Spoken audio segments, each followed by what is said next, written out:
Hi,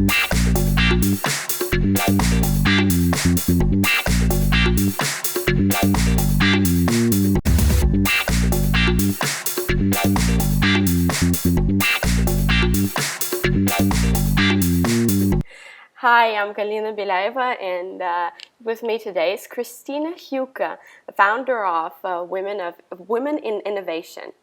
And Kristiina, welcome. So happy to see you. Thank you, Galina. It's So my pleasure. yeah, Kristiina, and you happen to be an immigrant as well, right? Yes, absolutely. Could you please tell 100%. your story? Well, it's now a lifetime ago since I left Finland, which is my native country, as a young adventurous partner to my husband, who got a job in Dublin, Ireland. And we lived there for almost 4 years when he finally got transferred to Seattle. And that's now 19 years ago. And that time, we assume that it'll be probably no more than 7 years, because when you're young, you think that 7 years is a long time. But how it turns out is that suddenly you feel like, wow, where did that time go? And how did that happen? We were just going to come here for a little bit and then move on. But here I am, still 19 years later in the US. Wow, so why 7 years? Well, we figured that's sort of enough of a time to get a feel for a country, and then it's time to move on to the next adventure. Right. Our goal was to move to Tuscany, to Italy, and but that just never really happened. And I found my home here now in Seattle, and I really, really love it. It's been a good place for me, and I'm very connected back to Finland by serving my country as an honorary vice consul. So I'm very much connected to the Finnish community here, as well as to my home country back in Finland. Even though I feel that I'm very much an American now that I have made this my home, and my son was born here 16 years ago, and yeah, and I've got my business and my friends here now. Awesome. So why did you start the Women in Innovation? Well, Galina, I realized that even though women are regarded very creative and imaginative, they are regarded that way as children are. So there was a very definite difference between how women are considered as innovators. Innovation seemed to be a very male-dominated area.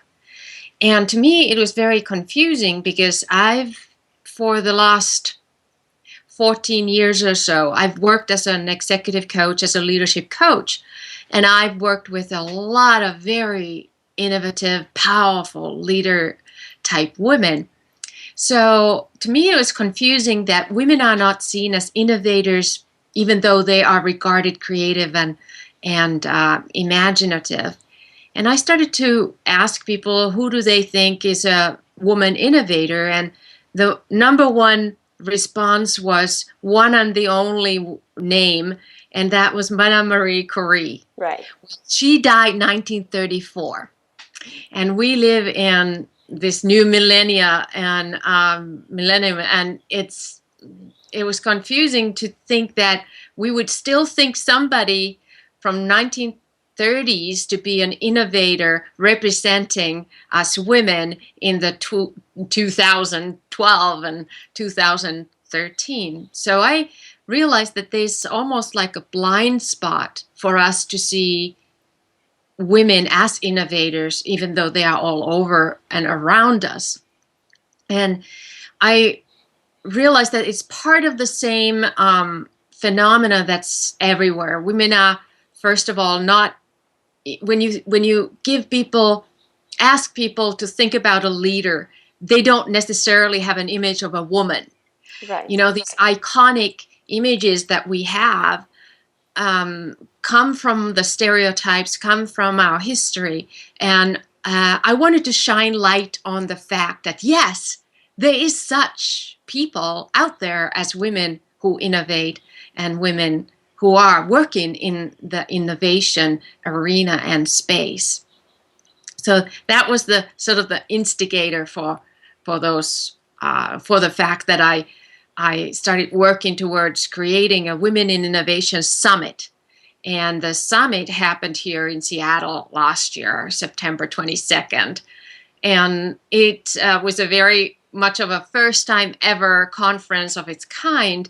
And it drew about 240 women and some very smart and brave men to come to discuss not only what it is to be a woman who innovates, but we were actually talking about what does it take for us to innovate in ways that make the world a better place. Right. Because I think, and I realized this in the process, that women are motivated by making the world a better place, not just what they gain themselves, but how they can change, they can affect the social change or change things for the better, whether it's in organizations or in the society, so that everyone benefits and we leave this place, this planet, a better place than we got it.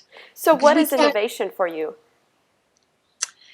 Well, there are many different ways to define innovation. One way of looking at innovation is that it's all those great ideas that are put into practical use, but also shared and scaled, and they have to be sustained. So unless you have all those elements, it's usually just a great idea that has promise. But unless you take it to a place of, sharing with it with the rest of the society, and you have the ability to scale it, only then can transformation happen. And therefore, it's important that we have all those different aspects. And I also talk about sustainability because you need to maintain or sustain it until the next innovation comes and disrupts that. So there are all kinds of ways to look at innovation, but those are the elements that I will look at when we talk about innovation. So how do women in your organization create social change? What kind of social change do they create?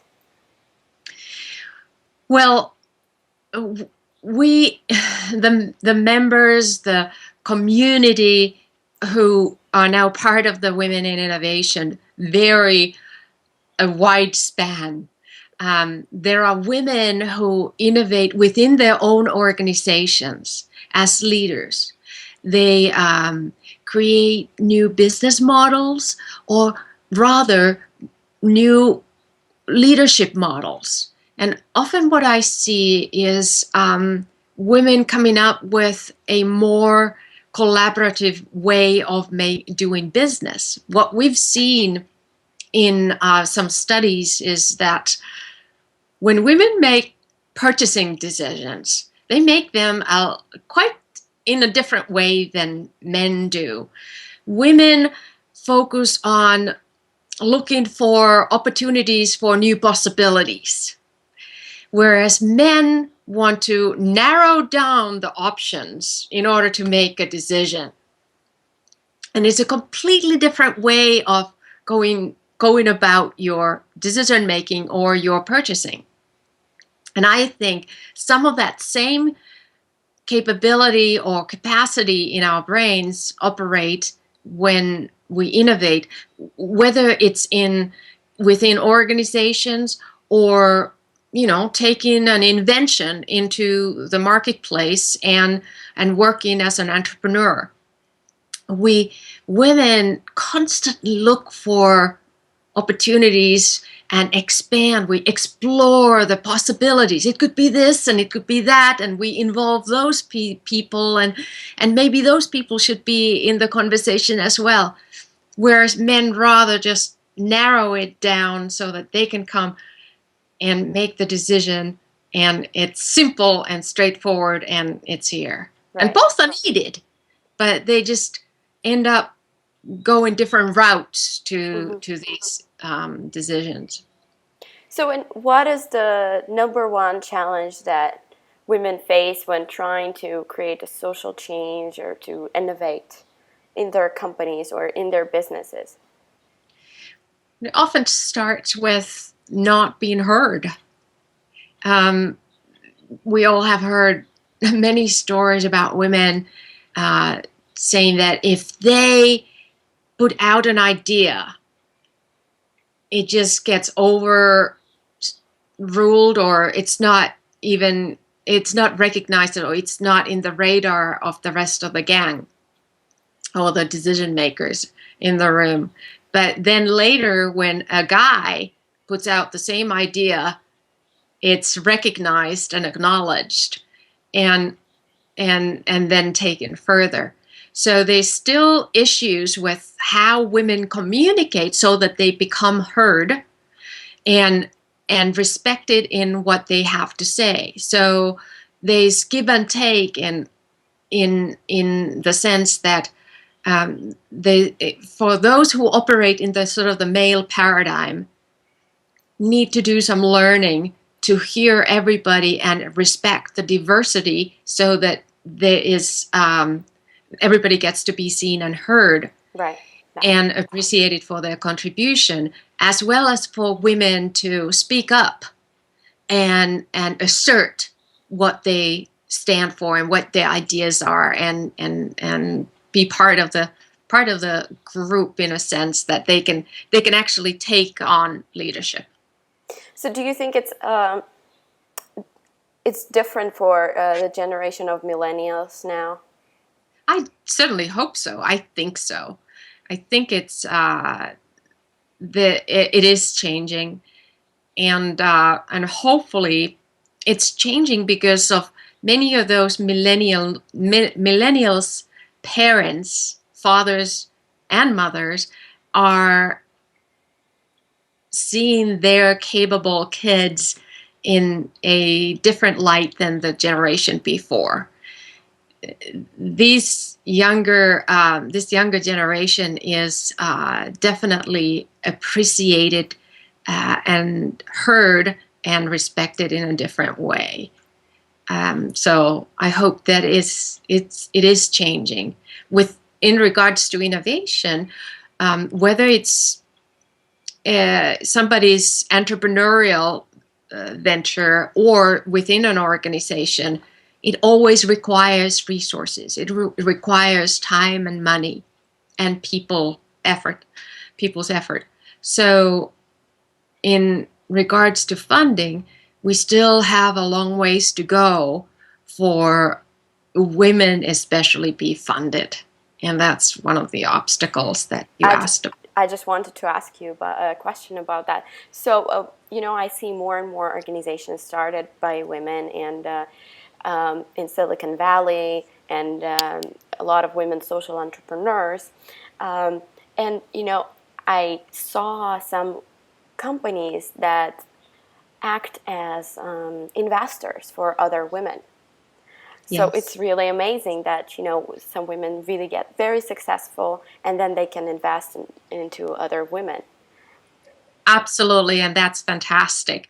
If only, just imagine if all of us women who ever make any money, if we can put even some percentage of that money that we make back into women's businesses, consciously choosing to support other women just because they are women, we would empower the transformation of women's economic empowerment so much faster. We would accelerate that economic empowerment.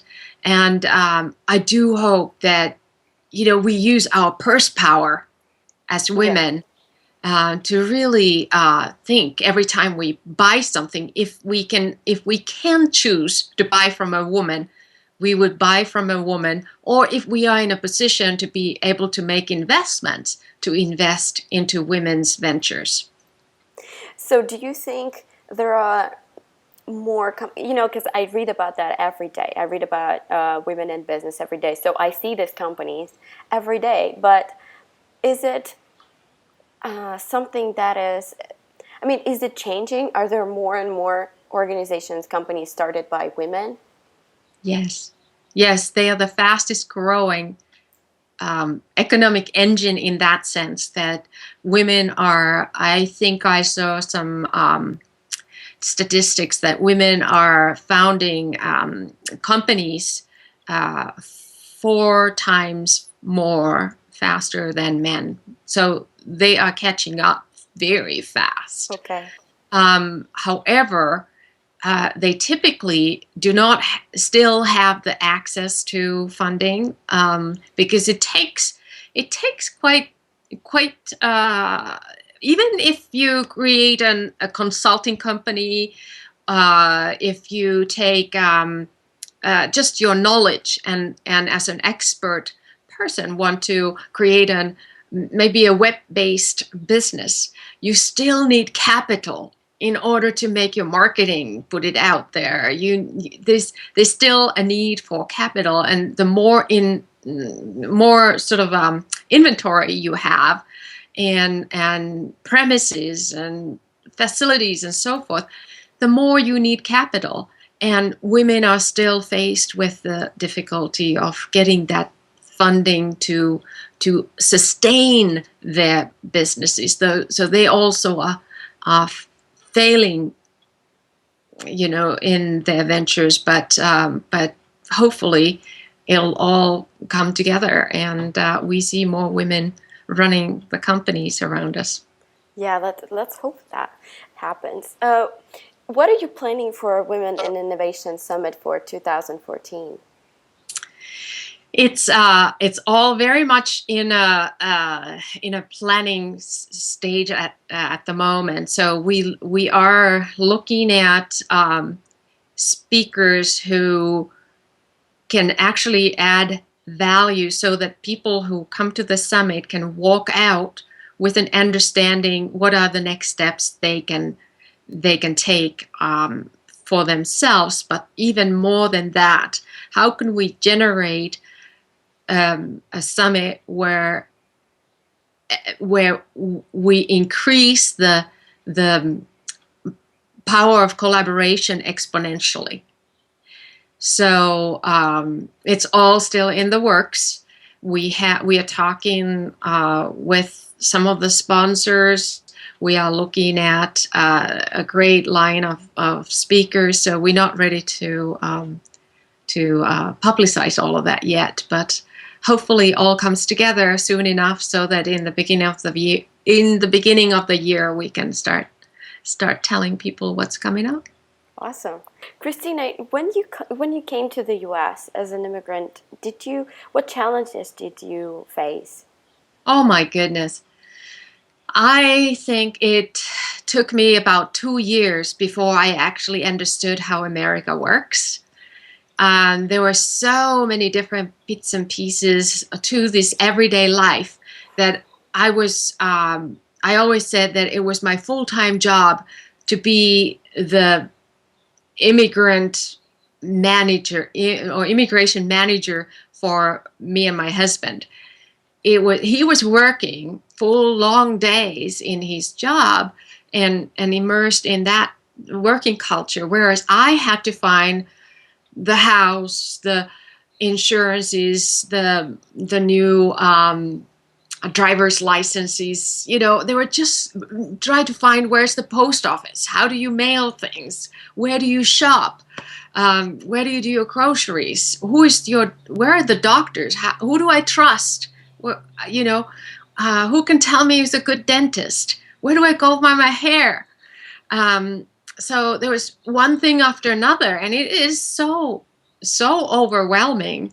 And usually, we since we only had the one car in the very beginning, and this is a country where you can't get around if you don't have a car, we had to go shopping at midnight. Thank goodness in this country you can do groceries at midnight, which I never could back in Finland. We didn't have the stores open all the time. And then knowing where to live, who can tell me what is a safe neighborhood and so forth. There are a lot of, I have such respect for all immigrants to make it in their new home countries, because it does take so many different facets, and to build that base that you feel at home, that you're not looking back to your previous home, like your home is where you create it, and it is a full-time job. And was it hard for you to find a job? Well, what I did, it was actually very hard. Well, I had my my business and my working experience back in Europe.